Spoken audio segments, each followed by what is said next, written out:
හයි යාළුවනේ ඔන්න අපි අද ආවා ගල්ල පුරවරේ තියෙන ලස්සනම තැනකට.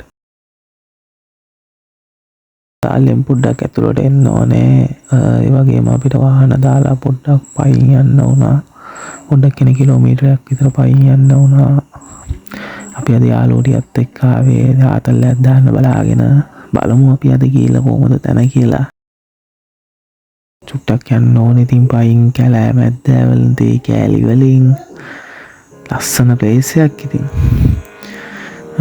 පොඩ්ඩක් අපි ඉතින් කිමන් හරියා නැවතිලා කට්ටියත් එක්ක ආවා අපි පල්ලෙහා නාන්න ආවේ. එතන නාන්න බෑ. අපි ගියේ නිවාඩු දවසක නිසා මාර විදියට සෙනග එතන. ඊට පස්සේ අපි උඩට නැග කට්ටියත් එක්ක නැගලා පොඩ්ඩක් පාඩි වෙලා බැලුවා මොකද තත්ති කියලා. වතුර නම් පොඩ්ඩක් අඩුයි මේ දවස් ටිකේ. ඒත් අපි නාන්න තරම් බැලුවා බලලා උඩට ගිහිල්ලා පේනවා නේද ඈත ඉන්න සෙනග. උඩට ආවා. කොහොමද අපිට හම්බුණා හොඳට නාන්න තැනක්.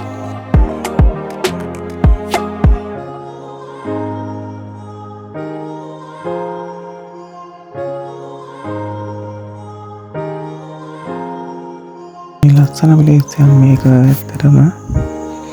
යන්න ඕන තරක් ඔයාලා නිවන දවසට යන්න පුළුවන් නම් ගොඩක් හොඳයි. අපි කී දවසේ පොඩ්ඩක් වතුර අඩුයි එතන. මොයින් අපේ සෙට් එක ආන්න ඉන්නවා.